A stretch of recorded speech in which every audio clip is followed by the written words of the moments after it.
মুসলমানের নিয়ত হবে আখিরাত কেন্দ্রিক। এবার বলেন বাংলাটা, মুসলমানের নিয়ত হবে আখিরাত কেন্দ্রিক। বলেন তো সবাই, আখিরাত কেন্দ্রিক। মুসলমান বিল্ডিং বানাবে, এটাতে আখিরাত নিয়ত থাকতে হবে। মুসলমান 10 তলা বাড়ি বানাবে, এখানে আখিরাত কেন্দ্রিক নিয়ত হতে হবে। কি? আমার এই বাড়িতে উপার্জন যা আসবে, এই উপার্জনের মধ্যে যেই উপার্জন সদকা আসবে, যাকাত আসবে, আমি সব আদায় করব, ফকিরের হক আমি দিব। আমার এই বাড়ির মাধ্যমে যেন আমার সন্তানরা কারো কাছে হাত পাততে না হয়, আমার সন্তানগুলো যেন অবৈধভাবে টাকা কামাই করতে না হয়, এই নিয়তে আমি এই বাড়ি বানিয়েছি। তাহলে মুসলমানের নিয়ত হবে আখিরাত কেন্দ্রিক। বলেন তো বাংলাটা, মুসলমানের নিয়ত হবে আখিরাত কেন্দ্রিক। এবার হাদিস শুনেন, ইবনে মাজাহ হাদিস নাম্বার 4105 নম্বর হাদিস।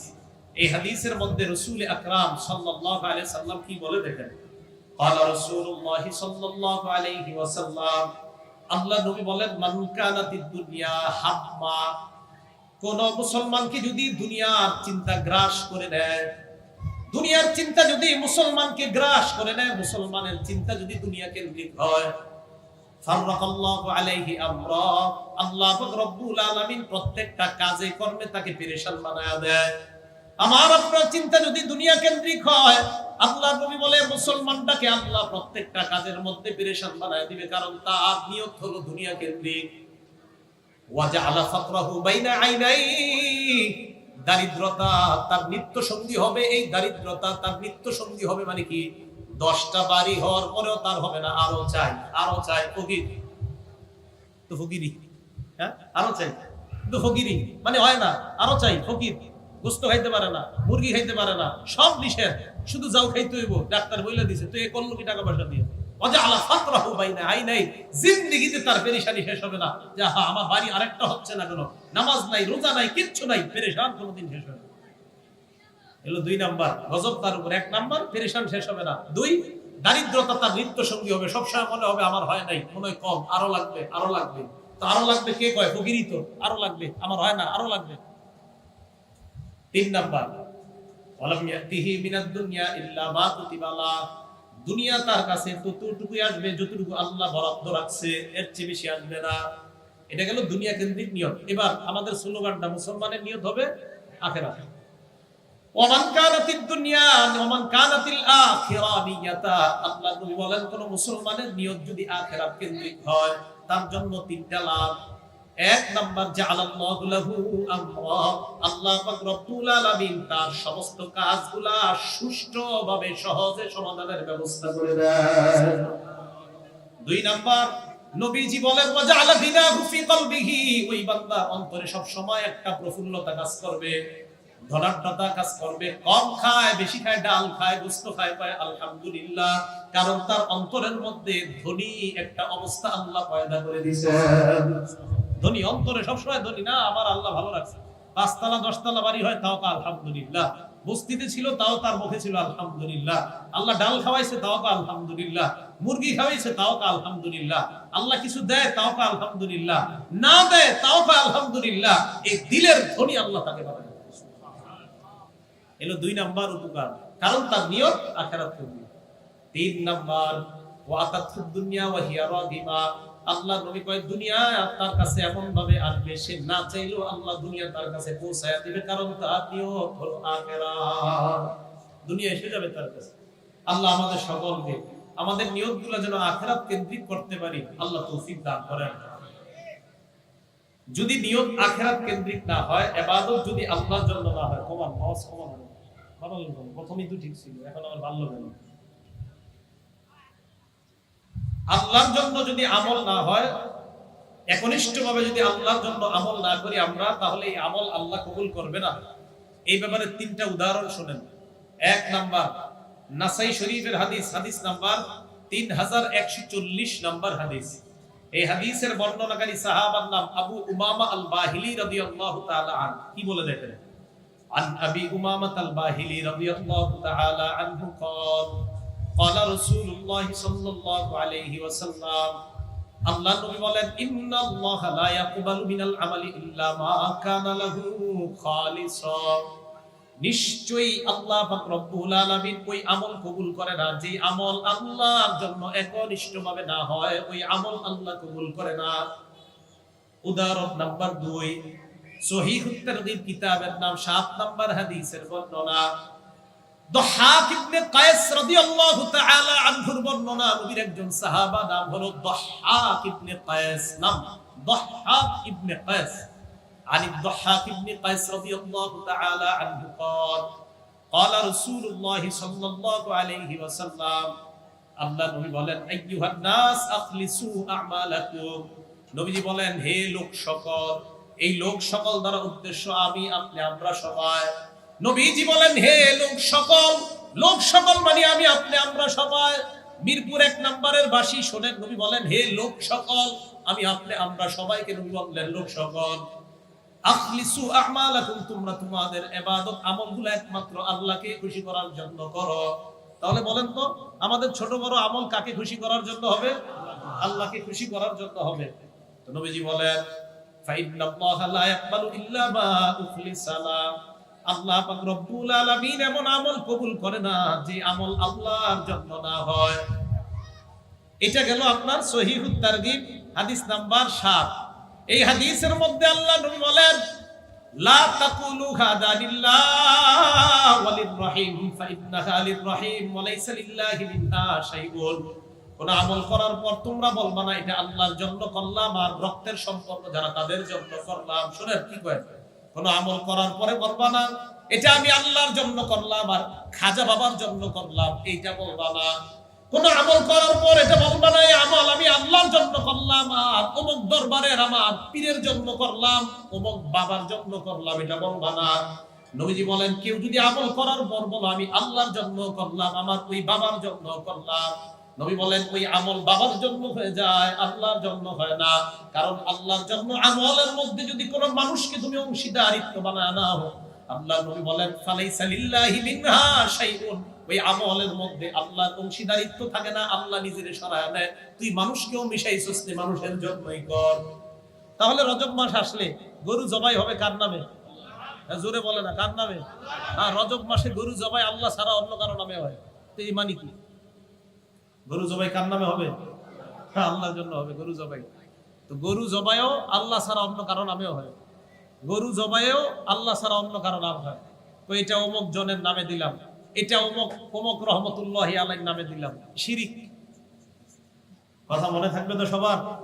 আমাদের হজ, আমাদের কুরবানি, আমাদের নফল সদকা, আমাদের নফল কুরবানি, আমাদের নফল গরু জবাই করা যদি নফল হয়, এটা কার জন্য হবে? একমাত্র আল্লাহ। আল্লাহ আমাদের সকলকে প্রত্যেকটা আমল আল্লাহর জন্য করার তৌফিক দান করেন। তাহলে বলেন তো কেউ যদি আমল করার পর বলে এটা আমি আল্লাহর জন্য করলাম, রক্তের সম্পর্ক যারা তাদের জন্য আল্লাহর জন্য থাকে? থাকে না। কেউ যদি আমল করার পর বলে এটা আমি আল্লাহর জন্য করলাম আমার পীরের জন্য করলাম, এই আমল কি আর আল্লাহর জন্য থাকে? মাশাআল্লাহ, তো বুঝে আসছে। তাহলে আমল একমাত্র কার জন্য হবে? আল্লাহর জন্য। উদাহরণ নাম্বার 3, এটাও সহিহুত তারগীব কিতাবের নাম, হাদিস নাম্বার 9। ক্বালা রাসূলুল্লাহ সাল্লাল্লাহু আলাইহি ওয়াসাল্লাম, আল্লাহ নবী বলেন আদ-দুনিয়া মালউনা ওয়া মালউনুন মা ফিহা, নবীজি বলেন পুরা দুনিয়াটা অভিশপ্ত, দুনিয়ার মধ্যে যা আছে সব অভিশপ্ত। ইল্লা মা তুইয়া বিহি ওয়াজহুল্লাহ, যে আমল একমাত্র আল্লাহর জন্য করা হয়। গরু যদি আল্লাহর জন্য জবাই করা হয়, নামাজ যদি আল্লাহর জন্য পড়া হয়, হজ যদি আল্লাহর জন্য করা হয়, মা বাবার সাথে সম্পর্ক যদি আল্লাহর জন্য রাখা হয়, রক্তের সম্পর্ক যদি আল্লাহর জন্য রক্ষা করা হয়, নবীজি বলেন যা কিছু আল্লাহর জন্য হবে এইগুলা ছাড়া সব অভিশপ্ত। আল্লাহর জন্য যত আমল, যত কথা, যত কর্ম, এইগুলা অভিশপ্ত হবে না, এইগুলা আল্লাহর জন্য হয়ে যায়, আল্লাহ পরিপূর্ণ সওয়াব দিয়ে দেন। তাহলে আল্লাহর জন্য কাজ, আল্লাহর জন্য কথা, আল্লাহর জন্য কর্ম, আল্লাহর জন্য ওঠা, আল্লাহর জন্য বসা, এইগুলাই অভিশপ্ত না। এছাড়া যা আছে সেটা যদি আল্লাহ ছাড়া অন্য কারোর জন্য হয়, নবী বলেন সব অভিশপ্ত। আল্লাহ আমাদের সকলকে অভিশপ্ত কাজ, কথা, কর্ম থেকে বেঁচে থাকার তৌফিক দান করুন।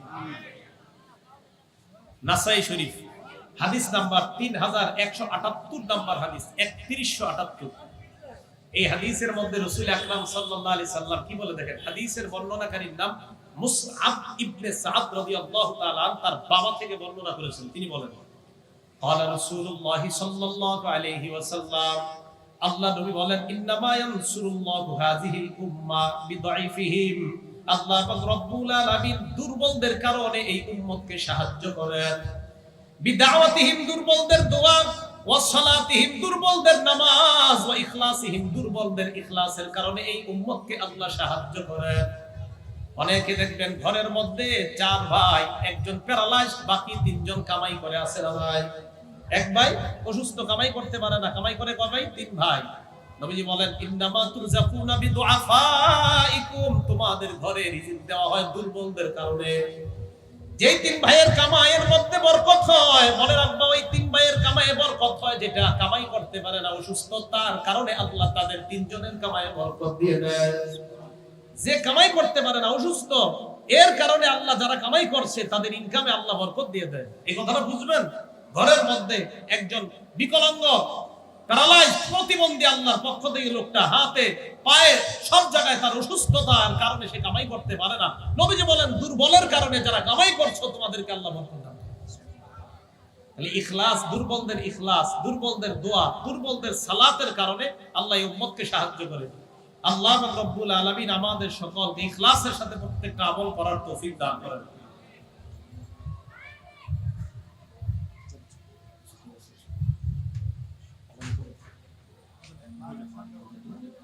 আমরা আযানের জবাব দিই।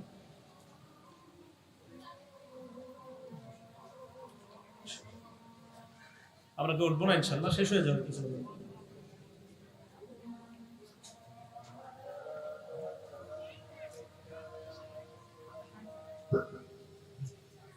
বাহিরের মাইক অফ আছে, আলোচনা চলবে।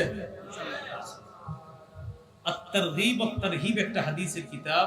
এই কিতাবের 1 নাম্বার খণ্ড 39 নাম্বার পৃষ্ঠায় নবীজির গোলাম সাওবান রাদিয়াল্লাহু তাআলা আনহু থেকে একটা হাদিস। রাসূল আকরাম সাল্লাল্লাহু আলাইহি সাল্লাম বলেন, তুবা লিল মুখলিসিনা, আপনাদের এই এলাকায় যারা ইখলাসের সাথে আমল করে, 100 জন মানুষ আছে, এর মধ্যে 5 জন 7 জন 10 জন আছে আরে যারা একমাত্র আল্লাহর জন্য আমল করে, এদেরকে খুঁজেও পাবেন না, চুপচাপ থাকে। নবীজি বলেন তাদের জন্য সুসংবাদ, উলাইকা মাসাবিহুদ দুজা, তারা হলো এলাকায়, আপনাদের এলাকার জন্য, যেমন এই মাইকে এই মাহফিলের মধ্যে লাইটিং এর ব্যবস্থা হয়েছে, এই লাইট না থাকলে এখানে অন্ধকার থাকতো। ওই মুখলিস বান্দারা এলাকার জন্য মাসাবিহুদ দুজা, এরা হলো বাতির মতো, এরা বাতির মতো এলাকায় আলো দান করে। যারা মুখলিস, ইখলাসের সাথে যারা আমল করে। এজন্য ভাই আজকে থেকে আমরা আমাদের সব আমলগুলো একমাত্র ইখলাসের সাথে আল্লাহর জন্য করব। আল্লাহ তৌফিক দান করেন। এখন একটা প্রশ্ন, আজকে এই যে বয়ান শুনলেন, শোনার পর এখন বলবেন হুজুর আমি মসজিদের মধ্যে গেলে নামাজে দাঁড়াইলে আমার মনে হয় যে মানুষ দেখে ফেলবে, এই জন্য আমার ভিতরে একটু রিয়া কাজ করে, তো এই জন্য আর মসজিদে যাবো না, এখন থেকে বাসায় নামাজ পড়বো। কেন? মসজিদে গেলেই তো মানুষ দেখবে নামাজে, এই জন্য আমি আর মসজিদে যাবো না। যেহেতু আপনি বয়ান করলেন আল্লাহর জন্য, ইবাদত করার জন্য, মসজিদে গেলে আমার মনে মনে যদি এরকম কথা আসে, আহারে আমার নামাজ খুব সুন্দর, মানুষ দেখতেছে, এই জাতীয় ফালতু চিন্তা ভাবনা কিন্তু কেউ করে না। একটা হাদিস শোনেন, হাদিস শোনার পরে আপনাদের মাসালা হল হবে। মুসলিম শরীফ হাদিস নাম্বার 6614 নাম্বার হাদিস। এই হাদিসের মধ্যে রাসূল আকরাম সাল্লাল্লাহু আলাইহি সাল্লামকে এক সাহাবা প্রশ্ন করলেন। আবু যর গিফারি রাদিয়াল্লাহু তাআলা আনহু থেকে বর্ণনা, নবীজিকে প্রশ্ন করা হলো, আর আইতার রাজুলা ইয়ামালুল আমালা মিনাল খাইর, ইয়া রাসূলুল্লাহ, এক ব্যক্তি ভালো আমল করে, ভালো আমল করার পর ওয়ায়াহমাদুহুন নাসু আলাই, ওই আমল দেখে অন্য মানুষ তার প্রশংসা করে, হতে পারে কিনা এমন? আপনি মসজিদে গিয়ে ইবাদত আল্লাহর জন্যই করতেছেন, আল্লাহ আমি তোমার জন্য নামাজ পড়তেছি, আমি তোমার জন্যই নামাজে দাঁড়াইলাম, আল্লাহ আমি নফল নামাজে তোমার জন্যই দাঁড়ালাম, কিন্তু আপনার নামাজটা খুব সুন্দর, এই নামাজ দেখে আরেকজন প্রশংসা করতেছে, এমনটা হতে পারে কিনা? নবীজি সাল্লাল্লাহু আলাইহি সাল্লাম বলেন, কোন বান্দা ইবাদত করার পর যদি ওই ইবাদতের প্রশংসা কোনো মানুষ করে, এবং বান্দা যদি ইবাদতটা আল্লাহর জন্য করে, আবার বলছি, কোন বান্দা ইবাদত আল্লাহর জন্য করে আর ওই ইবাদতের ক্ষেত্রে যদি মানুষ তার প্রশংসা করে, নবীজি বলেন তিলকা আজিলু বুশরাল মুমিন, এটা হলো মুমিনের জন্য আখিরাতের সুসংবাদ পাওয়ার আগে দুনিয়াতে আল্লাহর পক্ষ থেকে এটা তার নগদ সুসংবাদ। তাহলে কোন বান্দা আমল করে, এই আমল আল্লাহর জন্য করে, করার পর যদি মানুষ প্রশংসা করে, এটা আল্লাহর পক্ষ থেকে দুনিয়াতে তার জন্য নগদ সুসংবাদ। আল্লাহ আমাদের সকলকে প্রত্যেকটা আমল আল্লাহর জন্য করার তৌফিক দান করেন। তিরমিজি শরীফ হাদিস নাম্বার 3590 নাম্বার হাদিস, 3590 নাম্বার হাদিস। এই হাদিসের বর্ণনাকারী আবু হুরায়রা রাদিয়াল্লাহু তাআলা।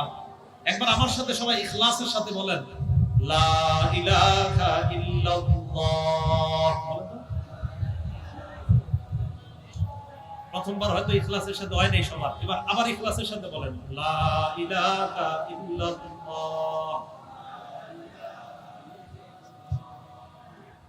قال رسول الله صلى الله عليه وسلم ما قال عبد لا اله الا الله قد مخلصا الا فتحت له ابواب السماء। আল্লাহ নবী বলেন কোন বান্দা একবার ইখলাসের সাথে লা ইলাহা ইল্লাল্লাহ পাঠ করলে আসমানের একটা দরজা দুইটা নয় সবগুলা দরজা তার জন্য খোলা হয়ে যায়। হাত্তা তুফজিয়া ইলাল আরশ। এই লা ইলাহা ইল্লাল্লাহ ইখলাসের সাথে আমরা যারা বললাম আমাদের লা ইলাহা ইল্লাল্লাহটা আরশে যাওয়ার জন্য আল্লাহর আসমানের সবগুলা দরজা খুলে দেওয়া হয়। তাহলে লা ইলাহা ইল্লাল্লাহ একমাত্র কার জন্য বলা? আসমানের কয় দরজা খুলে? একটা দুইটা না সবগুলা? এই সব দরজা দিয়ে আমার আপনার লা ইলাহা ইল্লাল্লাহ আরশ পর্যন্ত পৌঁছে যাচ্ছে। তাহলে এখন থেকে আজকে থেকে আমরা আল্লাহু আকবার, সুবহানাল্লাহ, আলহামদুলিল্লাহ প্রত্যেকটা শব্দ একমাত্র কার জন্য বলবো? আল্লাহর জন্য। এবার আসেন তিরমিজি শরীফ হাদিস নাম্বার 2639 নাম্বার হাদিস, 2639 নাম্বার হাদিস। রাসূল আকরাম সাল্লাল্লাহু আলাইহি সাল্লাম বলেন ইন্নাল্লাহা সাইখাল্লিসু রাজুলান মিন উম্মতি ইয়াউমাল কিয়ামাহ। কিয়ামতের ময়দানে আমার এক উম্মতকে আল্লাহ কোটি কোটি মানুষের সামনে উপস্থিত করবে। তাদের মধ্য থেকে আল্লাহ আমার উম্মতটাকে আলাদা বের করবে, করার পর সাইখাল্লিসু রাজুলান মিন উম্মতি আলা রুউসিল খালাইকি ইয়াউমাল কিয়ামাহ। সব মানুষের মধ্য থেকে আলাদা তাকে উপস্থিত করবে আল্লাহ, করার পর ফায়ানশুরু আলাইহি 99 সিজিল্লা। এটা কাগজ বলতো ফায়ানশুরু আলাইহি 99 এই দিক তাকান, কাগজ দিছি আপনাদেরকে দেখানোর জন্য। আল্লাহ তার সামনে 99টা আমলনামার খাতা তার সামনে খুলে দিবে। কয়টা? 99টা। এক একটা খাতা কত ছোট জানেন? নবীজি বলেন কুল্লু সিজিল্লিন মিসলু মাদ্দিল বাসার। কিয়ামতের ময়দানে ওই বান্দা চোখ দিয়ে তাকানোর পর তার চোখের দৃষ্টির সীমানা যেই পর্যন্ত গিয়ে থামবে, চোখের দৃষ্টির শেষ সীমানা পর্যন্ত এক একটা আমলনামার খাতা এমন 99টা। ছোট না অনেক বড়? বড়। এখন দেখেন তার সামনে খোলার পর 99টা আমলনামার খাতা। এখন আল্লাহ বলবে আতুনকিরু মিন হাযা শাইআ, কি দেখো ভালো করে, একটা অস্বীকার করো? ঠিক আছে তো সব লেখা? বান্দা দেখবে। আল্লাহ এবার বলবে আযালামাকা, আমার কোন ফেরেশতা তোমার উপর জুলুম করেছে কিনা? আল্লাহ বলবে আযালামাকা কাতাবাতিয়াল হাফিজুন, আমার সংরক্ষণকারী লেখক ফেরেশতারা তোমার সাথে ছিল ডানে বামে, ডানে বামে। এই ফেরেশতারা যে আমলনামাগুলো লিখছে কোন ভুল হইছে কিনা, কোন জুলুম করছে কিনা দেখো। বান্দা আমলনামা 99টা দিয়ে তাকায় বলবে না, মামুদ কোন জুলুম করে না। এবার আল্লাহ বলবেন আফালাকা উযরুন, তোমার কোনো ওজর আছে কিনা দেখো, কোনো আমলনামা ফেরেশতারা বাড়ায় লেখছে কিনা, কমায় লেখছে কিনা, কোনো ওজর আছে কিনা। হয়তো বলতে পারো আল্লাহ ওই দিন আমার এই সমস্যা ছিল, ওই সমস্যা আছে দেখো তো। না মাবুদ ওজরও নাই। তা আল্লাহ সব বলবেন ওজর নাই? না। আমলনামা ঠিক আছে তো? হ্যাঁ। সব লেখা ঠিক আছে? হ্যাঁ। এবার আল্লাহ বলবেন ইন্নালাকা ইনদানা হাসানা, তবে আমি আল্লাহর কাছে তোমার একটা ভালো আমল আছে। সুবহানাল্লাহ।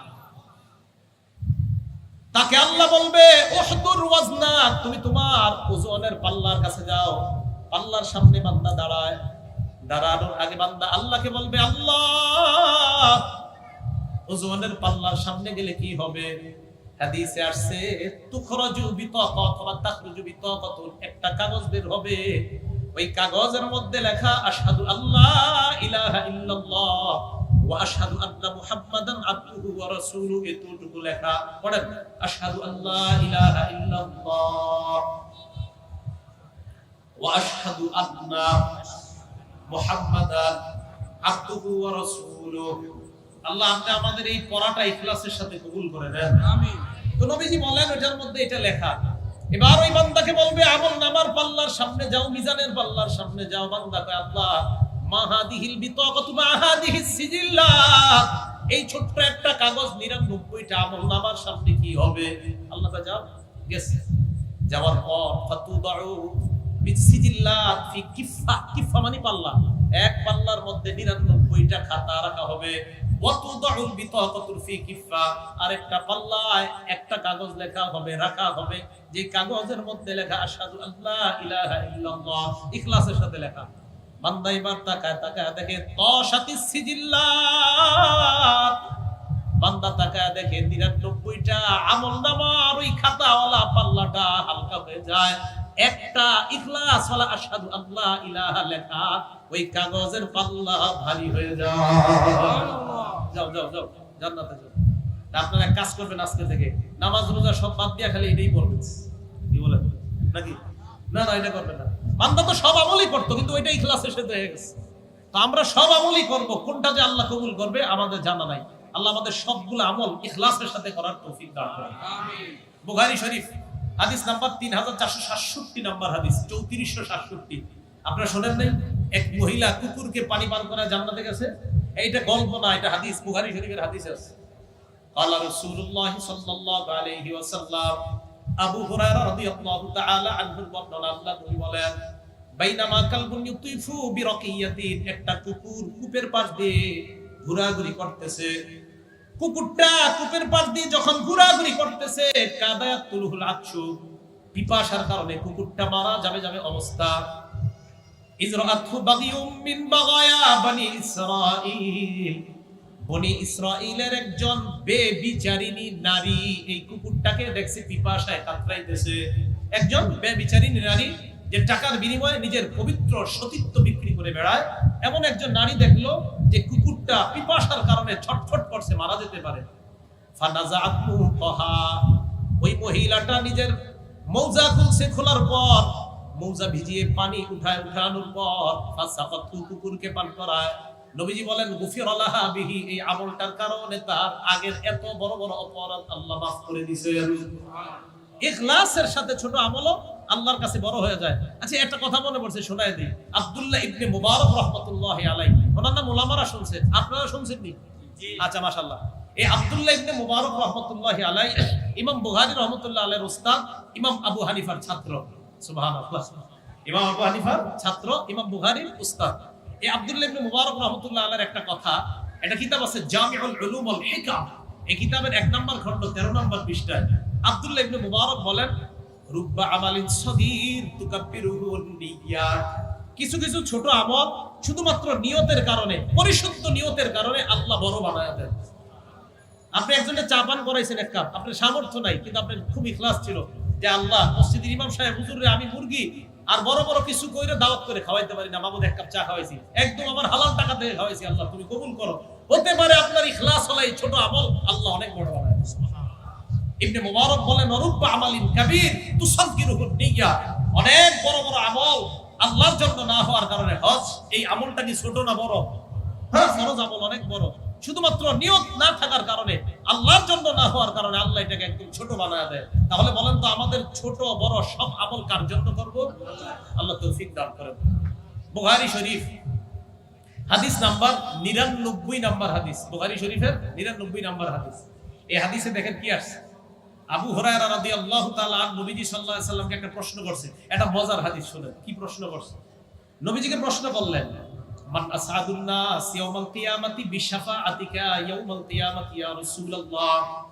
নবীজিকে প্রশ্ন করলেন, ইয়া রাসূলুল্লাহ, কিয়ামতের ময়দানে আপনার সুপারিশের মাধ্যমে কে বেশি সৌভাগ্যবান হবে? আমাদের সকলকে আল্লাহ নবীর সুপারিশের মাধ্যমে সবচেয়ে বেশি সৌভাগ্যবান হওয়ার তৌফিক দান করেন। তো আবু হুরায়রা নবীজিকে প্রশ্ন করলেন, হুজুর, আপনার সুপারিশের মাধ্যমে কোন ব্যক্তি সবচেয়ে বেশি সৌভাগ্যবান হবে কিয়ামতের ময়দানে? নবীজি কি জবাব দিয়েছে দেখেন। নবীজি বলে, আবু হুরায়রা, লাকাদ জানান্তু, আমি ভেবেছিলাম, আমি মনে করেছিলাম, তুমি ছাড়া আল্লাহ ইয়াসআলানি আন হাযাল হাদিসি আহাদ, তুমি ছাড়া এই প্রশ্ন আমাকে কেউ করতে পারে, আমি মনে করেছিলাম তুমি ছাড়া এই প্রশ্নটা আমাকে কেউ করবে না। এই জাতীয় প্রশ্ন তুমিই করতে পারো, অন্য কেউ যে করতে পারবে না এটা আমার জানা ছিল। কেন জানো? লিমা রাআইতুকা মিন হিসিকা আলাল হাদিস, হাদিসের ব্যাপারে তোমার যে আগ্রহ, আমার হাদিস শোনার প্রতি তোমার যে আগ্রহ, এই আগ্রহের কারণে আমি জানতাম এই জাতীয় প্রশ্ন আমাকে কেউ করতে পারলে আমার আবু হুরায়রাই করতে পারে। কি প্রশ্ন? যে কিয়ামতের ময়দানে সবচেয়ে বেশি সুপারিশের মাধ্যমে কে সৌভাগ্যবান হবে? কোন সাহাবা বলেন তো? আবু হুরায়রা। ওনার এত কেন জানেন? নবীজির হাদিসের প্রতি ওনার এত আগ্রহ ছিল, এত কেন? উনি সব সময় নবীজির দরবারে ঘুরে থাকতেন, গরিব মানুষ ছিলেন, নবীজি খাইলে উনি খাইতেন, না খাইলে খাইতেন না, সবসময় এখানে পড়ে থাকতেন। বুখারী শরীফের একটা হাদিস একটু পারলে মনে রাখবেন, মাদ্রাসার ছাত্র ভাই যারা আছেন আপনারা একটু মন দিয়ে শুনেন, উস্তাদদের দোয়া নেওয়া খুব জরুরি। আবু হুরায়রার ব্যাপারে বুখারীর 119 নম্বর হাদিস, 119 নম্বর হাদিসের মধ্যে আসছে আবু হুরায়রা রাদিয়াল্লাহু তাআলা একদিন মসজিদে বসা, তো নবীজি আসছে, আয়েশা দেখে বসে রয়েছে, কি ও তুমি এখানে কেন বসা? তো হুজুর আমার কিচ্ছু মনে থাকে না, আমি যা পড়ি সব ভুলে যাই। তাই নাকি? কয় হ্যাঁ। আপনি এত কিছু কোন, আমার কিচ্ছু মনে থাকে না। কে বলতেছে? আবু হুরায়রা, যার সবচেয়ে বেশি হাদিসের বর্ণনা, উনি নবীজিরে কয় হুজুর আমার কিচ্ছু মনে থাকে না। তাই নাকি? নবীজি কি বললেন দেখেন, তুমি তোমার চাদরটা একটু বিছাও তো। এই তাকান, চাদর বিছাইছে। চাদর বিছানোর পর হুজুর একটু ধরেন তো চাদরটা, এই দেখেন, না না বসে ধরেন। চাদর বিছানোর পর নবীজি এমন করলেন, এই যেমন করলেন, মানে কি হয়েছে? হুদে এমন করলেন, হাত দিয়ে এমন করলেন, মানে হাতে কিন্তু কিছু নাই, নবীজি খালি এমন করলেন। এরপর নবীজি বললেন, হ্যাঁ এবার বটো, চাদর বটো। তো বটছে। তো নবীজি বললেন, চুপ, এবার তুমি এটা তোমার গায়ে জড়াও। আবু হুরায়রা কয়, ফাযামামতু, আমি চাদরটা আমার গায়ে জড়াইলাম। আল্লাহর কসম, ওই দিনের পর থেকে আমি যা শুনি সব মুখস্থ করি। ছাত্র ভাইয়েরা মনে থাকবে তো? হ্যাঁ, উস্তাদদের থেকে খুব বেশি দোয়া নেওয়া। এই দেখেন আবু হুরায়রা রাদিয়াল্লাহু তাআলা উস্তাদরে বলছে, হুজুর আমি সব ভুলে যাই, আমার জন্য দোয়া করেন। নবীজি কয়, চাদর খোলো। বুখারীর বর্ণনা, কোনো গল্প না। তো নবীজি এরকম কি করলেন? করাবো, ঠিক আছে, গায়ে দাও। গায়ের পর থেকে সব মুখস্থ। তো নবীজি বললেন, আমি জানতাম এই প্রশ্ন তুমি ছাড়া কেউ করবে না।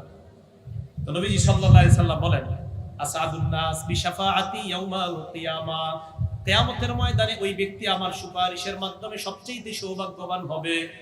মান ক্বালা লা ইলাহা ইল্লাল্লাহ খালিসান মুখলিসান মিন কিবালি নাফসি, কোন বান্দা যদি দিল থেকে লা ইলাহা ইল্লাল্লাহ ইখলাসের সাথে বলে, অন্যান্য আমলের বান্দারা, অন্যান্য আমলওয়ালা উম্মতরা তো সুপারিশ পাবেই, তবে এই আমলওয়ালা বেশি ইখলাসের কারণে, ইখলাস যদি একমাত্র আল্লাহর জন্য হয়, তাহলে এই আমলওয়ালা আমার সুপারিশের মাধ্যমে সবচাইতে বেশি সৌভাগ্যবান হবে। অন্যান্য আমল তো ইখলাসের সাথে করতেই হবে, কিন্তু তাওহীদের বাক্যটা লা ইলাহা ইল্লাল্লাহ, এটা যার যত বেশি ইখলাসের সাথে হবে, নবী বলেন ওই ব্যক্তি আমার সুপারিশের মাধ্যমে তত বেশি সৌভাগ্যবান হবে। আল্লাহ আমাদের সকলকে প্রত্যেকটা আমল আল্লাহর জন্য করার তৌফিক দান করেন। সর্বশেষ কথা, আরেকটা হাদিস শোনাই, কি বলেন? বুখারী শরীফের 1421 নম্বর হাদিস, রাসূল আকরাম সাল্লাল্লাহু আলাইহি সাল্লামের সাহাবা আবু হুরায়রা বলেন, ক্বালা রাসূলুল্লাহ সাল্লাল্লাহু আলাইহি ওয়াসাল্লাম, নবীজি বলেন, অতীত উম্মতের একটা ঘটনা আমাদেরকে নবীজি শুনাইছে। এক ব্যক্তি নিয়ত করছে উনি রাতের বেলা সদকা করবে, ফাখরাজা বিসাদাকাতিহি, রাতের বেলা উনি সদকা নিয়ে বের হইছে। বের হওয়ার পর ফাওয়াদাহা ফি ইয়াদি সারিকিন, একজন চোরের হাতে সদকা করছে। রাতে সদকা নিয়ে বের হয়ে কার হাতে সদকা করছে? চোর। চোরের হাতে সদকা করার পর ফাসবাহু ইয়াতাহাদ্দাসুনা তুসদ্দিকাল লাইলাতা আলা সারিক, জনগণ বলাবলি করতে লাগলো, এই লোকটা যাকে সদকা করছে রাতের বেলা সে একজন চোর ছিল। উনি চিন্তা করলেন, ইস আমি কি করলাম এটা, আল্লাহুম্মা লাকাল হামদু লা আতাসাদদাকাতনা। উনি বললেন, আল্লাহ আমি আজকে আবার সদকা করব। দ্বিতীয় দিন আবার সদকা নিয়ে বের হইছে। বের হওয়ার পর ফাওয়াদাহা ফি ইয়াদি জানিয়া, একজন ব্যভিচারিণী নারীকে সদকা করছে। প্রথম দিন চোর, দ্বিতীয় দিন ব্যভিচারিণী নারী। উনি রাতের বেলা আসার পর জনগণ পরের দিন বলাবলি করতে লাগলো, তুসদ্দিকাল লাইলাতা আলা জানিয়া, রাতে একজন ব্যভিচারিণী নারীকে সদকা করা হয়েছে। ওই লোক বললেন, আল্লাহুম্মা লাকাল হামদু, আল্লাহ আপনার প্রশংসা, আমি আজকে আবার সদকা করব। তৃতীয় দিন আবার সদকা নিয়ে বের হয়েছে। বের হওয়ার পর ফাওয়াদাহা ফি ইয়াদি গানিয়িন, রাতের বেলা এক ধনী মানুষের সদকা করছে। ধনী মানুষ রাতে ঘুম হয় না, টাকার চিন্তায় রাস্তায় ঘুরতেছে, মনে করছে ফকির, দ্রুত দিয়ে দৌড় দিচ্ছে। তো জনগণ বলাবলি করতে লাগলো, এই লোক কারে সদকা করে? একদিন চোর, একদিন ব্যভিচারিণী নারী, একজন ধনী। তিনি আল্লাহরে বললেন, আল্লাহুম্মা লাকাল হামদু আলা সারিক ওয়া আলা জানিয়া ওয়া আলা গানিয়িন, আল্লাহ একদিন চোরকে দিলাম, একদিন ব্যভিচারিণী নারীকে দিলাম, আরেকদিন আমি দান করলাম একজন ধনীকে। মাবুদ আমি জানতাম না। এটা বুখারীর বর্ণনা। অন্য বর্ণনায় আসছে, উনি বলেন, আমার টাকা পয়সা যদি থাকতো আল্লাহ, আমি আজকে আবার সদকা নিয়ে বের হইতাম। ফাউতিয়া ফাকিলা লাহ, উনি ঘুমাইছে। ঘুমের মধ্যে ওনাকে বলা হলো, আম্মা সাদাকাতুকা আলা সারিকিন ফালআল্লাহু আইয়াস্তাইফা আন সারিফাতিহি, তুমি যে প্রথম দিন চোরকে সদকা করলা, হতে পারে চোর তোমার টাকা পাওয়ার কারণে আর চুরি করবে না, চুরি থেকে বেঁচে থাকবে। দ্বিতীয় দিন তুমি ব্যভিচারিণীকে সদকা করলা, তোমার জানা ছিল না, ফালআল্লাহু আনতাস্তাইফা আন জিনাহা, হতে পারে সে ব্যভিচার থেকে এই টাকার কারণে বেঁচে থাকবে।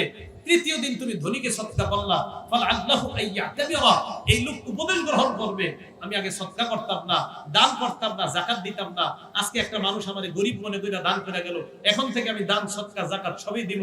আল্লাহর পক্ষ থেকে জানানো হলো তিনটা সদকা তুমি আল্লাহকে খুশি করার জন্য করেছিলা, তুমি তো জানতা না কি চোর, তুমি জানতা না ব্যভিচারিণী, তুমি জানতা না ধনী মানুষ, আল্লাহ তোমার তিনটা সদকা শুধুমাত্র আল্লাহর জন্য হওয়ার কারণে আল্লাহ কবুল করবে। তাহলে আমাদের আমল ছোট বড় সব কার জন্য হবে? আল্লাহর জন্য হবে। আজকে এই মাহফিলে আমাদের আশা কার জন্য? শেষ পর্যন্ত থাকা হবে কার জন্য? আল্লাহ পাক রব্বুল আলামিন আমাদের সকলকে আমাদের আমলগুলো ছোট বড়, কুরবানি, হজ, নামাজ সব ইবাদত আল্লাহর জন্য করার তৌফিক দান করেন। আমিন ওয়া আখিরু দাওয়ানা আলহামদুলিল্লাহি রাব্বিল